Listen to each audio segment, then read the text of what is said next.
Vevor says that this cute little thing is a knife maker's belt grinder. Are they joking? Let's find out.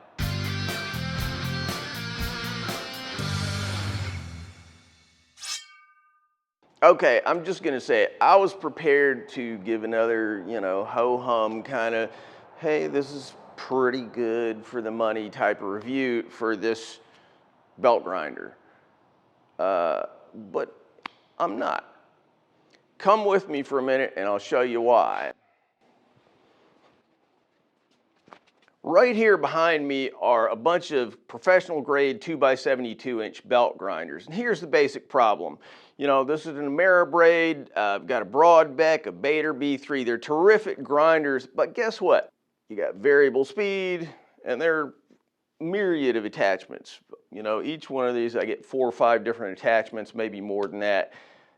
Problem is that when you do that, you're out $3-4 grand. And the alternative has always been something way, way cheaper, like an order of magnitude cheaper.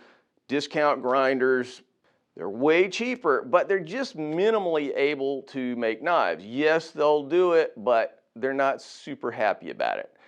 So this one, the Vevor 1x30, I gotta admit, I genuinely was shocked, genuinely. All right, let's get into the details. This is a 1x30 grinder, meaning it has a belt that's 1 inch wide, 30 inches long, which is frankly tiny.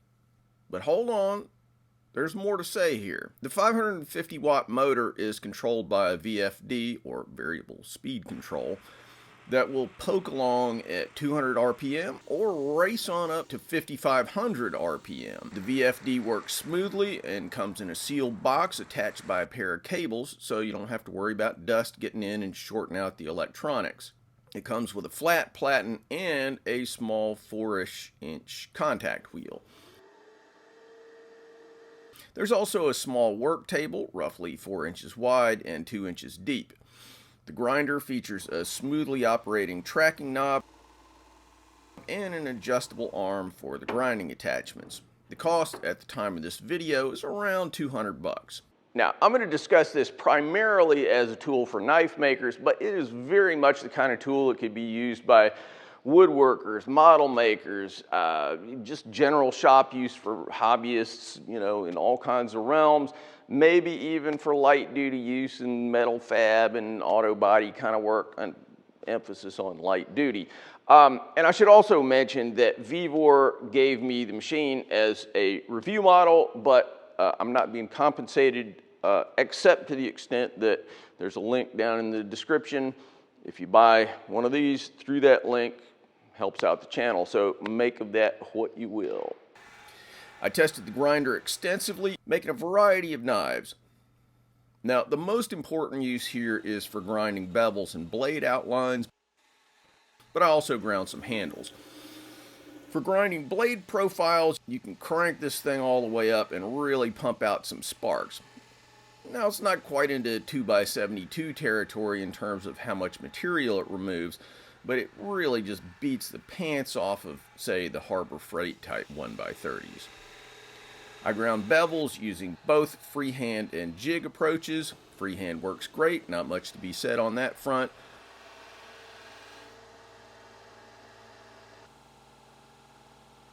There are 3 main configurations available with this grinder.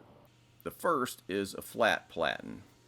The belt runs over 2 idler wheels and across a hard flat surface, the platen. This is pretty much the home base setup for most knife makers.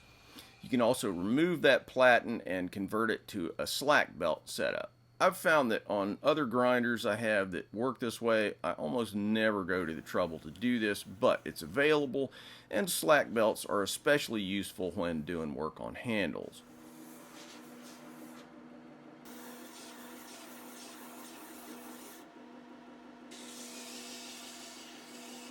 Finally, it can be used with this small contact wheel. In my book, this wheel, roughly 4 inches in diameter, is too small for hollow grinding anything other than very small and thin knives, but it's an option.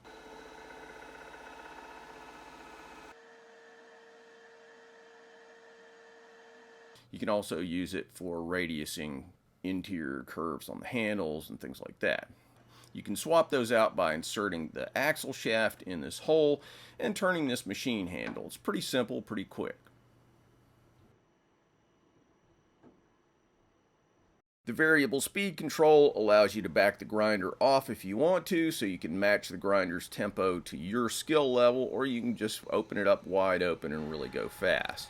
Now, an issue that afflicts many budget-friendly grinders is underpowered motors that stall out under fairly normal amounts of grinding pressure. Not this one. I actively attempted to stall this motor, and while I was able to do it, I literally had to lean on the grinder to stop it. Lots of torque here. If there's one single thing that impressed me about the grinder, it was the power of this dinky little motor. As I said, the controller's separate, so you need to figure out a way to mount it that won't result in the wires getting chewed in half by the grinder. But the controls are all nice and smooth and all work fine. Now, a lot of beginning knife makers use jigs to help them over the hurdle of learning to bevel grind, which any knife maker will tell you is the biggest challenge for the new knife maker. Well, I have to mention that in keeping with the overall compactness of the machine, the work rest is tiny, and this means that most commercially available jigs won't fit on it. That gives you two options. One is to buy a similarly compact jig. The Sorrells brick by Sorrells Tool comes to mind. See how that worked? Very smooth segue. In all seriousness though, I had no problem using my brick here. But again, most jigs will not fit. Now the other option, if you want to use a jig, is to fabricate a larger work table. Something that can be done with material you can buy at Home Depot or any local steel supplier. I should mention that I also was able to profile my knives on here without any issue. Still, bigger work table would be nice. On the positive front, I should also mention that the work table pivots, allowing you to do a wide range of things such as grinding the front faces of handle stock. Let's talk overall build quality. Unlike some other budget grinders which have light gauge stamped metal platens and janky little sheet metal bodies, the frame and attachments on the Vevor are made from hefty pieces of laser cut 1/4 inch steel. The bearings are smooth and the aluminum wheels are well balanced. When I ran the grinder at high speeds for significant amounts of time, the bearings definitely did heat up, but they didn't seem to be complaining or showing signs of failure. I never had any issues with anything on the grinder not working. So look, how long is this thing going to last? I can't tell you. Will the bearings and the motor hold up for the next 20 years? Maybe not, but look, for $200 you can't expect industrial quality gear. That said, I mean, everything on here is really very nicely made. So, I mean, the evidence in my eyes tells me this is pretty good. Another very crucial point, you're just not going to get the same life out of a 1x30 belt as you will out of a 2x72. I mean, look at the difference here. This is a 1x30, this is 2x72, so you have, what is this? 30 square inches of abrasives on here, you got 144 on this. You're going to be buying more belts if you use this a lot. That's just the reality.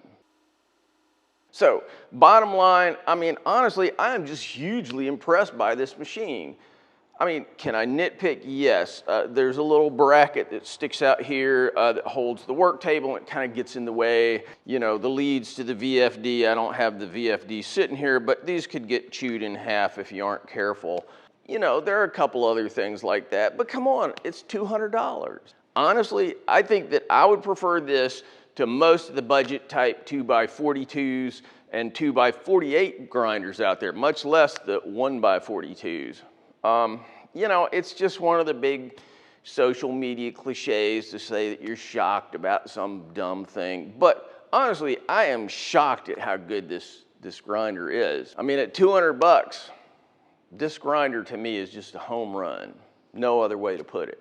Now look, this is just me. I haven't tried every belt grinder on planet Earth, but I would say if you're thinking about getting started making knives and you don't have the scratch for a big boy grinder, especially if you're limited to the kind of $200 range, hands down, I'd start right here. I mean, one other alternative is the $69 Harbor Freight type thing, and I would strongly encourage you, if that's the thing that you're thinking about getting at this point, you can make a knife on those, but this is so much better. Save your pennies and dig a few more nickels out of the couch cushions, because this is just, you'll be a lot happier with this. All right, guys, thanks for watching, and keep on making those knives.